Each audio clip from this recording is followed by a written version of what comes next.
మీ బట్టలకి సాఫ్టింగ్ ప్రొటెక్షన్ ఇచ్చే సరైన ప్రొడక్ట్ ఎలిమ్ ఫ్యాబ్రిక్ కండిషనర్.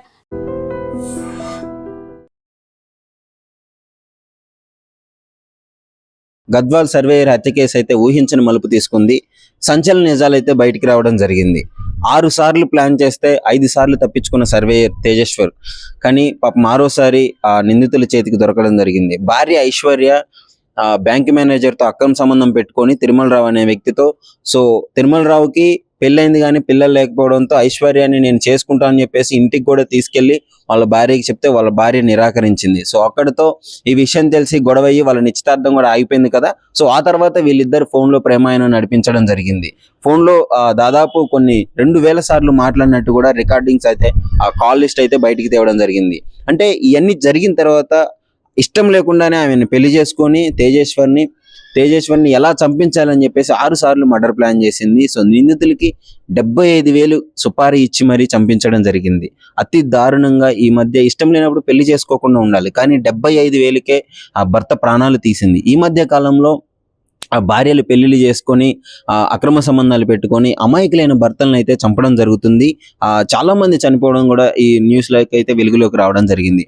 అయితే ఈ విధంగా చేసి అసలు ఎలా చంపారు అంటే, ఆయన బండికి, తేజేశ్వర్ బండికి GPS ట్రాకర్ పెట్టింది భార్య. పెట్టి ఆయన ఎక్కడికి వెళ్తున్నారు అని చెప్పేసి అన్ని లొకేషన్స్ అబ్జర్వ్ చేసుకొని ఇన్నిసార్లు ప్లాన్ చేసినా కానీ కుదరలేదు. కానీ 6వసారి పాపం బండికి GPS పెట్టడం ద్వారా, దాని ద్వారా నిందితులు అక్కడికి వెళ్ళి మీరు సర్వేయర్ కావడంతో మా ల్యాండ్ సర్వే చేసుకోవాలని చెప్పేసి ఆ బండి ఒక దగ్గర పక్కన ఆపించిన తర్వాత ఆయన కారులోకి ఎక్కించుకొని ముందు సీట్లో కూర్చోబెట్టుకోవడం జరిగింది.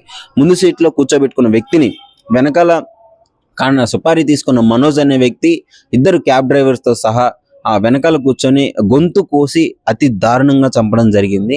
అర్థం చేసుకోండి ఎంత కిరాతకంగా, ఎంత నిర్మానుష్యంగా ప్రవర్తిస్తున్నారో, మనుషులు మృగాల్లా చేస్తున్నారు.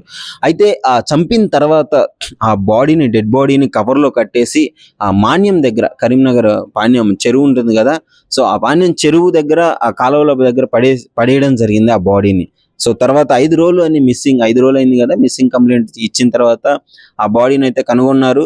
సో తర్వాత అన్ని నిజాలు అయితే బయటికి రావడం జరిగింది. ఇట్లాంటి అక్రమ సంబంధాలే ఉన్నాయి. ఈ బ్యాంక్ మేనేజర్ తల్లి కూడా సపోర్ట్ చేసింది ఈ మర్డర్ కేసులో. సో ఇలాగే వీళ్ళందరినీ కలిపి ఆమె, వాళ్ళ తల్లి, ఆ సుపారీ తీసుకున్న బ్యాంక్ మేనేజరు, సుపారీ తీసుకున్న మనోజ్, వీళ్ళందరూ కలిసి దాదాపు 8 మంది వరకు కేసు ఫైల్ చేయడం జరిగింది. వీళ్ళందరినీ అదుపులోకి తీసుకొని తగిన శిక్షలు వేయాల్సిందిగా పోలీస్ వాళ్ళని కోరుతున్నాను. సో నెటిజన్స్ కూడా అదే కోరుతున్నారు. ఈ మధ్య కాలంలో ఇలాంటి మర్డర్ కేసులు చాలా ఎక్కువయ్యాయి. ఇష్టం వచ్చినట్టు భర్తలను చంపుకు తింటున్నారు. సో అక్రమ సంబంధాలే దీనికి ముఖ్యంగా కారణమని తెలుస్తుంది. దీనికి ఇంకా దరిద్రం ఏంటంటే, భయం చెప్పి అదుపులో పెట్టాల్సిన తల్లే ఈ మర్డర్కి సపోర్ట్ చేసింది కూతురుతో పాటు. ఈ విధంగా ఎన్నో మర్డర్స్ జరుగుతున్నాయి. సో పోలీస్ వాళ్ళు కఠిన చర్యలు తీసుకోవాలి. ఇలా చేసిన వాళ్ళకి కఠిన చర్యలు తీసి ఆ చర్యలను కూడా ఇట్లా న్యూస్ ఛానల్లో పబ్లిసిటీ చేస్తే గనక వాళ్ళు ఏదన్నా తప్పు చేసే ముందు భయపడతారని చెప్పేసి అయితే ఆ నెటిజన్లు చెప్పడం జరుగుతుంది.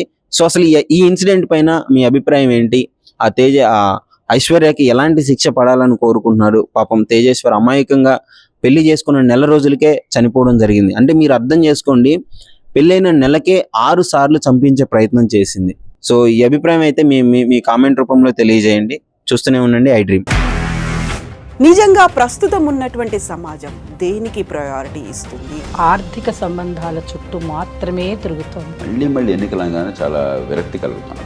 మంచి అనిపిస్తుంది కదా, లేడీస్ కూడా ఛాలెంజింగ్ జాబ్స్ చేసినప్పుడు చాలా బాగుంటది. ట్రాఫిక్ అసిస్టెంట్స్ గా నియమించిన ట్రాన్స్జెండర్స్ అందరితో సాల్యూట్ చేయించుకుంటున్నారు. ఫుడ్ డెలివరీ ఇవ్వటానికి వెళ్ళినటువంటి డెలివరీ బాయ్ అనిల్ పై కళ్ళ ముందు